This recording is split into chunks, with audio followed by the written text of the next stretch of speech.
మూడో కన్ను తెరుచుకోవడానికి చేయాల్సిన సాధన ఏమిటో తెలుసా?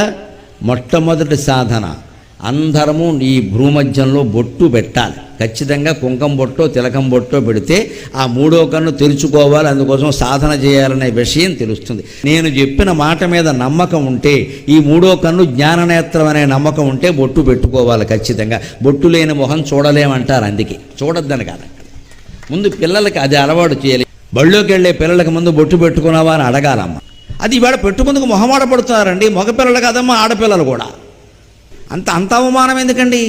అన్ని మతాల వారు వారి చిహ్నాలను బహిరంగంగా ధరిస్తుంటే హిందువులకు ఎందుకు ఆత్మాభిమానం ఉండదండి? మన చిహ్నాలు మనం బహిరంగంగా ధరించాలి. మనం హిందువులం, వస్త్రధారణ హిందువులాగే ఉంటుంది, బొట్టు పెట్టుకోవడం హిందువులాగే ఉంటుంది, మన జీవన విధానం అంతా హిందువుగానే ఉంటుంది. హిందువుగా పుట్టాం, హిందువుగా మరణిస్తాం, అంతే లెక్క. భౌతిక చిహ్నాలు కూడా మనం ధరించాలి, పెద్దవాళ్ళు ధరించాలి, పిల్లల్ని ఒత్తిడి చెయ్యాలి. అన్నిటి దగ్గర ప్రజాస్వామ్యం, స్వేచ్ఛ అన్న వాళ్ళు నాశనం అయిపోతున్నారు. ఇక్కడ ఒక్క బొట్టు ఎంత పని చేస్తుందో మీకు ఇప్పుడు చెబుతా.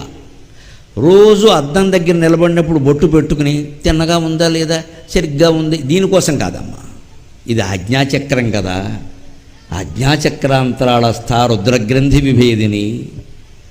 ఆ ఆజ్ఞాచక్రం చేరుకోవడానికి నేనేమి సాధన చేశా?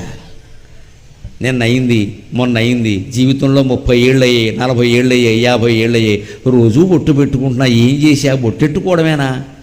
ఈ ఆలోచన 60 ఏళ్లకైనా రావాలి. ఆ సాధన చెయ్యాలి. అది యోగ మార్గంలో చేసే సాధన. ఇంట్లో కూర్చుని ధ్యానం చేయాలి, నామస్మరణ చేయాలి. అది ధ్యానంగా మారుతుంది. ఆ ధ్యానం తపస్సుగా మారుతుంది. అప్పుడు ఆ మూడో కన్ను కనుక తెరుచుకుంటుంది. ఎలా తెరుచుకుంటుంది తెలుసా? కొన్ని ధ్యాన ప్రక్రియల్లో చెబుతారండి, యోగశాస్త్రంలో కూడా ఉంది అది. నామస్మరణ చేస్తూ మనం ధ్యానం చేసేటప్పుడు కళ్ళు మూసుకొని కనుబొమ్మల మధ్యలో దృష్టి పెట్టచ్చు. చూపు లోపల నుంచి లోచూపు. దాన్ని ఏమంటారంటే సంప్రేక్ష నాసికాగ్రం స్వం అని భగవద్గీతలో అంటారు. నాసికాగ్రం అంటే చాలామంది ఈ ముక్కు కొస అనుకుంటారు. ఒక యోగి ఆత్మకథ పుస్తకంలో పరమహంస యోగానంద గురువైనటువంటి మహానుభావుడు యుక్తేశ్వరి గిరి నాసికాగ్రం అంటే ముక్కు కొస కాదు, అమాయకంగా చేయకండి, ముక్కు కొసను చూస్తూ కూర్చుంటే మెల్లకన్ను వస్తుందని చెప్పాడు ఆయన. కళ్ళు వంకరగా ఉండాలో చూస్తూ కూర్చుంటే మెల్లకన్ను వస్తున్నాడు. నాసికాగ్రం, అగ్రం అనే మాటకి సంస్కృతంలో ముందు వెనక అని కూడా అర్థం ఉందండి. అగ్ర తాంబూలం అంటారు, ముందు ఇచ్చే తాంబూలం అది, అంతేనా? అగ్రజుడు అంటారు, ముందు పుట్టినవాడు అని అర్థం. ఏదో ఈ వేదికకి వేదికాగ్రము అంటారు, అది చివర అని అర్థం. ముందు చివర 2 అర్థాలు ఉన్నాయి. ఇక్కడ నాసికాగ్రం అంటే ముక్కు మొదలయ్యే చోటు, ముగిసే చోటు కాదు. ముక్కు ఎక్కడ మొదలవుతుంది? ఇక్కడ భ్రూమధ్యంలో. బాగా రొంపబట్టినప్పుడు మీరు గమనించండి, ఇక్కడ నొప్పి వస్తూ ఉంటుందమ్మా.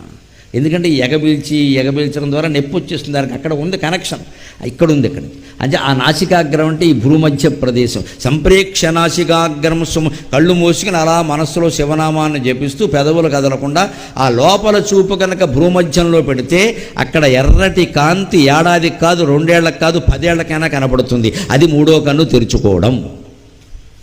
ఈ సాధన చేయాలంటే ముందు బొట్టు ఉండాలి. దాని తర్వాత బొట్టునంతలో ఏమైపోదు, సాధన చేస్తేనే ఉంటుంది. అంత బొట్టే మిగులుతుంది. అక్కడి నుంచి ఈ బొట్టు గొప్ప, ఆ బొట్టు గొప్ప అని మళ్ళీ గొడవలు వస్తాయి. ఇక్కడ నువ్వు ఎన్ని బొట్లు పెట్టినా ఉపయోగం లేదు ఇక్కడ సాధన చేయనప్పుడు. కానీ సాధన చేయాలంటే ఏదో ఒక బొట్టు పెట్టాలా వద్దా?